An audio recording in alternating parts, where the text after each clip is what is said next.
नमस्कार दोस्तों, eastern post में एक बार फिर आप सभी का स्वागत है। आज हमारी टीम आई हुई है डीके कन्वेंशन हॉल, जहां पर भाजपा सरकार ने आज एक प्रोग्राम रखा है जो कि है अमृत काल का, जो ये 11 साल इनका पूरा हुआ है। तो उसी में सेवा, सुशासन और गरीब कल्याण के लिए उन्होंने जो भी सारे कदम उठाए हैं उसके बारे में विस्तार से यहाँ पर आज चर्चा होने वाली है। तो पूरे प्रतिवेदन के लिए हमारे साथ अंत तक बने रहें।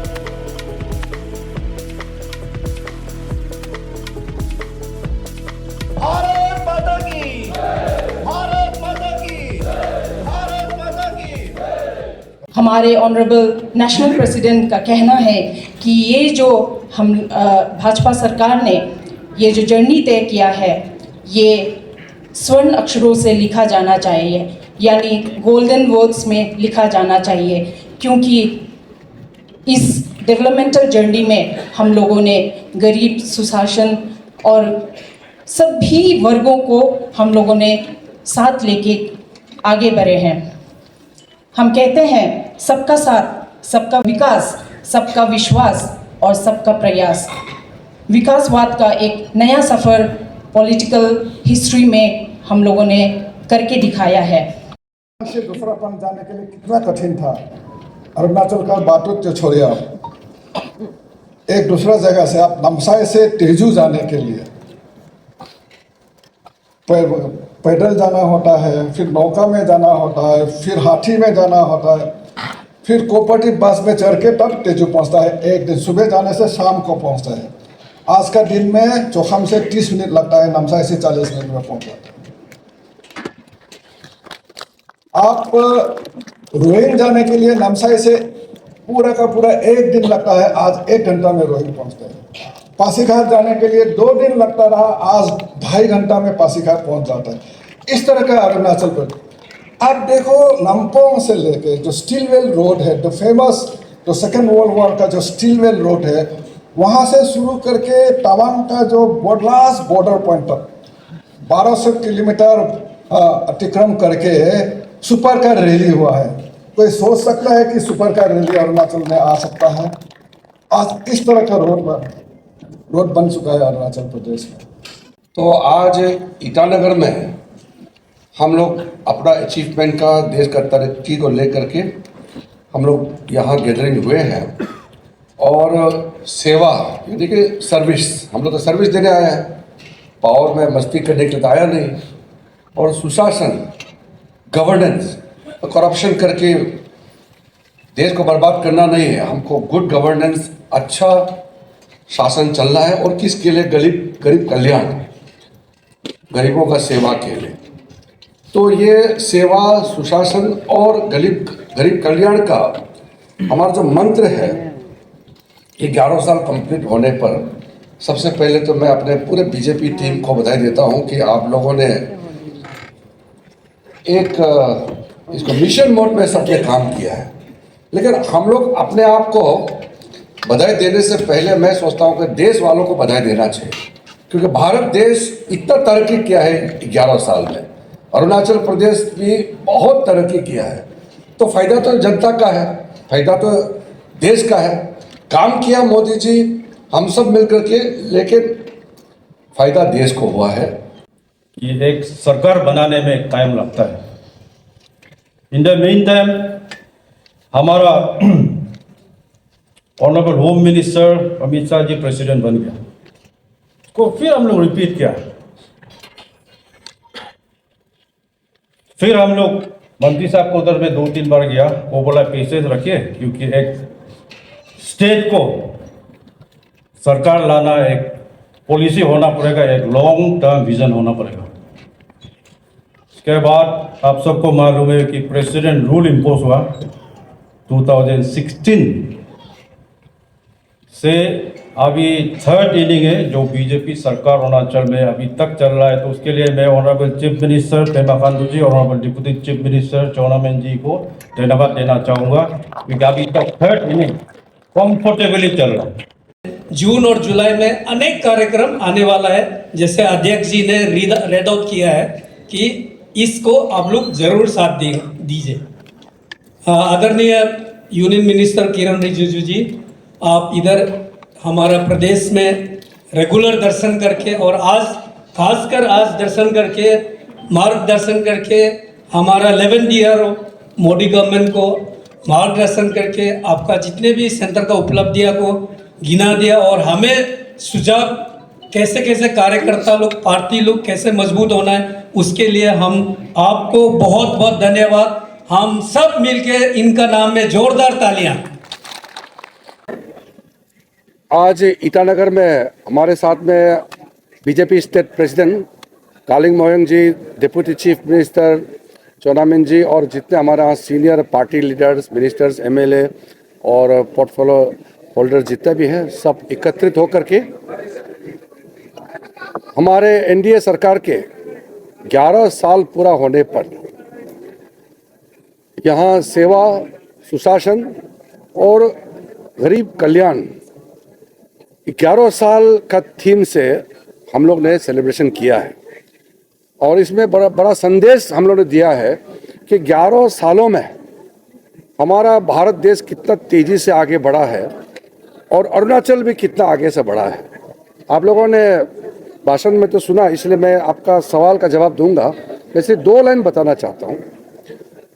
11 साल पहले हमारा देश का आर्थिक स्थिति सब कुछ बिखरा हुआ था। यूपीए के ज़माने में हर रोज करप्शन, हर रोज किसी ना किसी डिपार्टमेंट, किसी ना किसी मिनिस्टर का करप्शन हम लोग थक चुका था। आज 11 साल बाद मोदी जी का एक मिनिस्टर का खिलाफ में 1 रुपया का करप्शन चार्ज नहीं है। कितना ट्रांसपेरेंसी, अकाउंटेबिलिटी को हम लोग देके काम कर रहा है।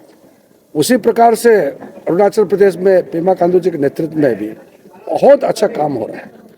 तो इसका संदेश लोगों को भी जा रहा है, लेकिन बीजेपी का जितना कार्यकर्ता है, हम लोग जितना अच्छा से अभी काम किया है वैसे ही और तेज़ी से आगे भी काम करेंगे।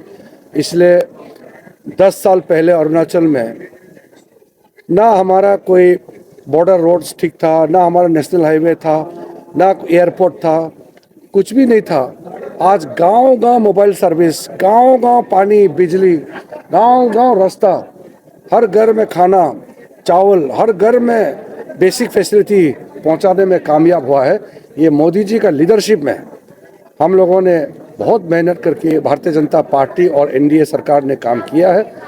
इसके लिए अरुणाचल के लिए भी और हमारा देश के लिए भी बहुत बड़ी बात है। अरुणाचल तो बहुत आगे बढ़ गया, देश भी बहुत आगे बढ़ गया, क्योंकि देश हम अभी 4th लार्जेस्ट इकोनॉमी तक का पोजीशन में आ चुके हैं और हम अभी फास्टेस्ट ग्रोइंग इकोनॉमी है बड़े देशों के बीच में।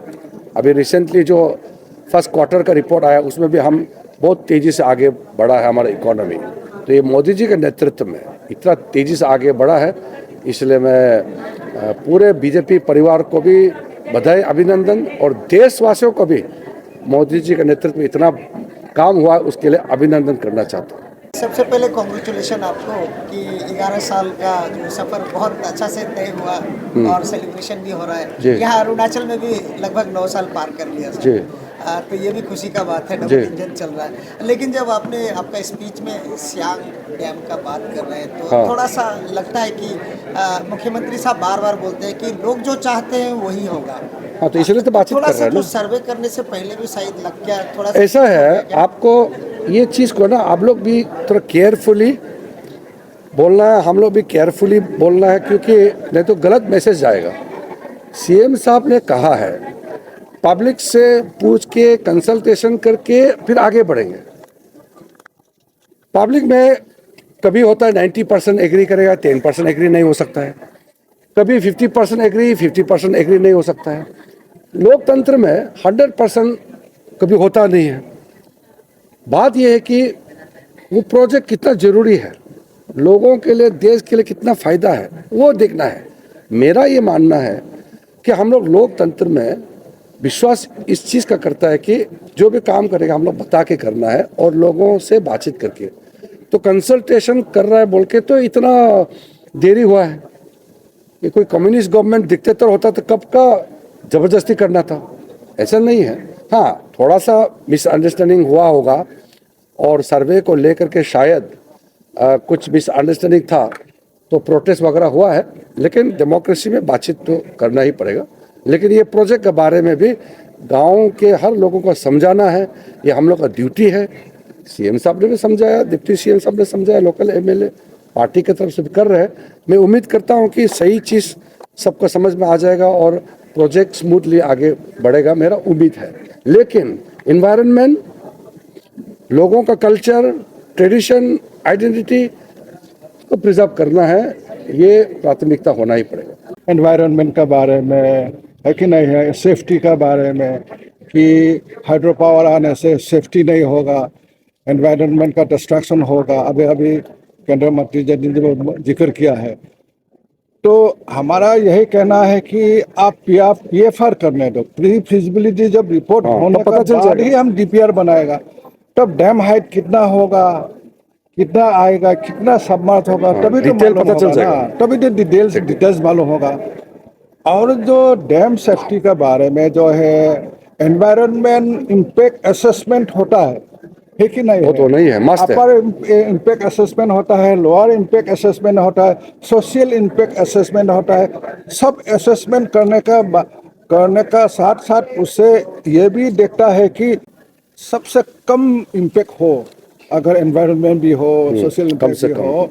हाँ, इसको सेफ्टी को मद्देनजर रखते ही हम डैम बनाता है, हम डीपीआर बनाता है। इसलिए कोई डरने का बात नहीं ये है। टेक्निकल जो बताया ना वो इम्पोर्टेंट है। ये तो नेशनल सिक्योरिटी का बात है ना, सियांग डैम तो नेशनल सिक्योरिटी का बात है। मंत्री जी ने भी, केंद्रीय मंत्री जी ने भी अपना भाषण में बता दिया है कि ग्रेट बैंड $137 बिलियन है इन्वेस्टमेंट, वो करके चाइना ने बना रहा है 60,000 मेगावाट। अगर वो हो जाएगा, पानी ज़्यादा हमें छोड़ देगा, हमें अपने प्रोटेक्शन लेना होगा।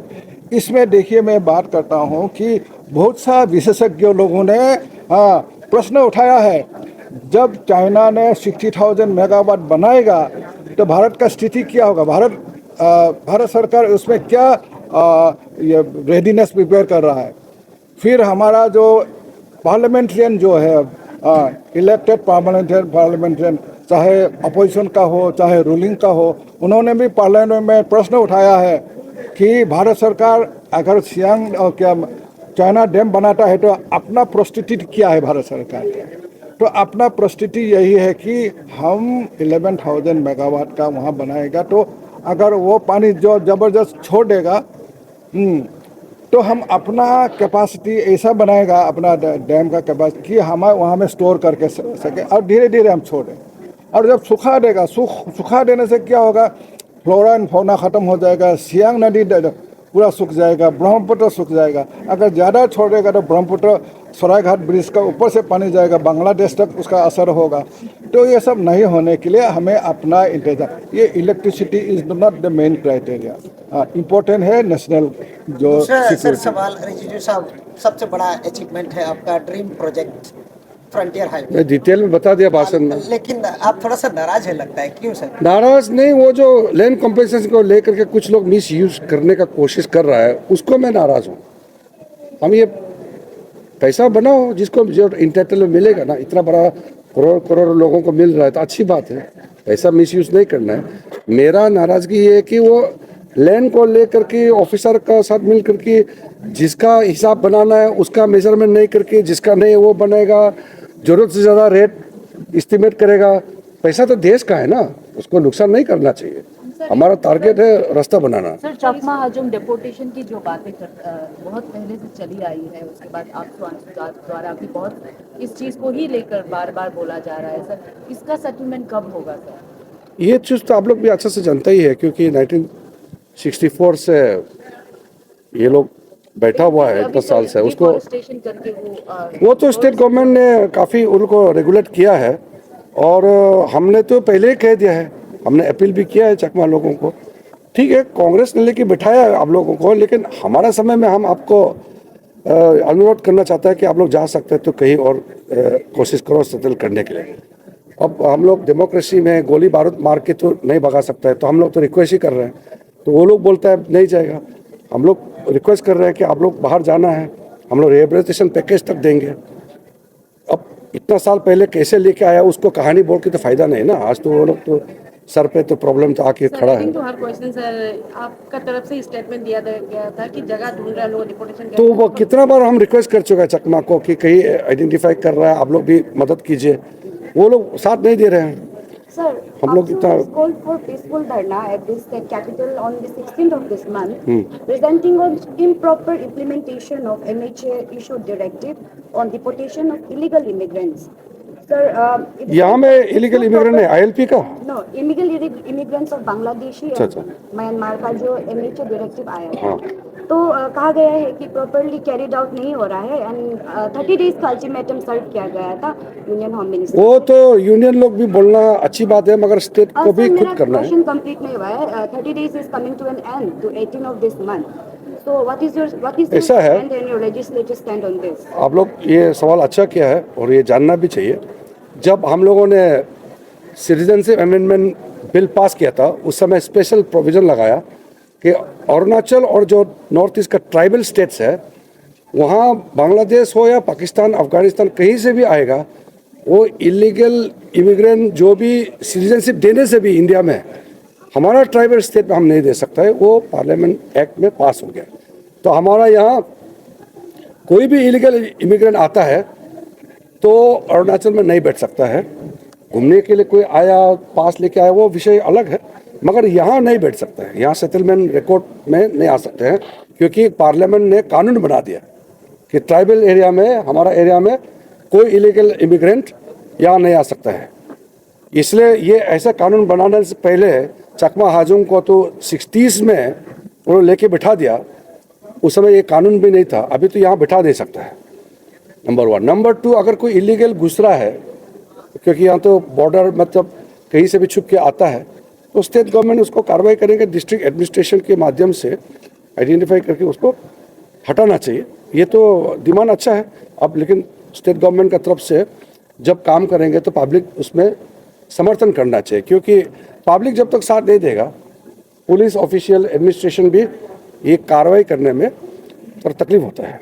सर, ड्यूरिंग योर स्पीच आपने कहा है कि with in 6 months Arunachal Assam border में जो मिलिटेंट की तरफ से होता था उसको खत्म कर, पहले खत्म कर दे। तो सर, अरुणाचल के अंदर में जो चल रहा है लोंगडिंग तिराप TLC एरिया में, वो ये असम बॉर्डर वाला नहीं है, वो ऑपरेट करता है म्यांमार से। नहीं सर, वो वही पूछ रहा है सर, विद इन 6 मंथ खत्म कर दिया, तो जो हमारे अरुणाचल के अंदर में चल रहा है काफी सिविल। आप बात नहीं समझ रहे हैं, वो ट्रेन करता है म्यांमार से। सर हम समझ गए, लेकिन हम पूछ रहे हैं होम ग्रोन नहीं, घर का नहीं है, बाहर से भेज रहा है। पता है, लेकिन you being a central minister, union minister भी, इसलिए सवाल रख रही हूँ सर। आपका सवाल समझ गया, इसलिए मैं बोल रहा हूँ ना, वो अरुणाचल में ट्रेनिंग नहीं लेता, वो बाहर से, वो म्यांमार का है।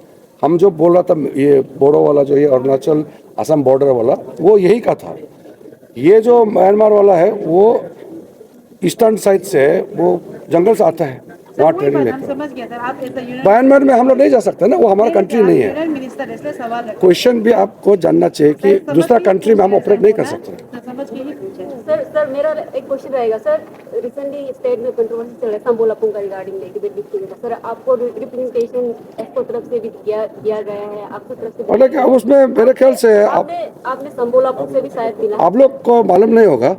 मैंने वो शंभू को मैंने बुला के, मेरा आया था, मैंने वेट लिफ्टिंग फेडरेशन का प्रेसिडेंट को भी बोला है, नॉर्मली गवर्नमेंट जो है स्पोर्ट्स सिलेक्शन में हाथ नहीं डाल सकते, नियम नहीं है। अगर मंत्री लोग इसको सेलेक्ट करो, उसको सेलेक्ट करो बोलेगा तो अच्छा नहीं है। लेकिन हमने ये कहा कि इंसाफ होना चाहिए और इसमें किसी तरह से इनजस्टिस नहीं होना चाहिए।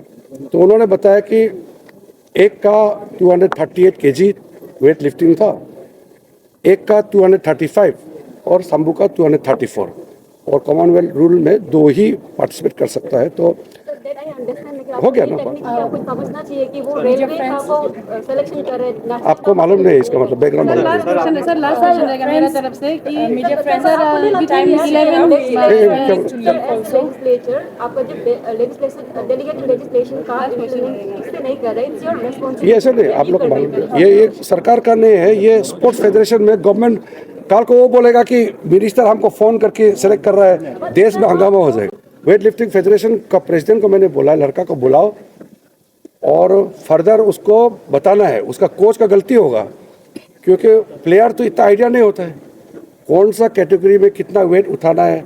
जैसे ओलंपिक क्वालिफिकेशन के लिए गेम होता है, आप उसमें पार्टिसिपेट नहीं करोगे फिर आप क्वालिफाई नहीं होता है।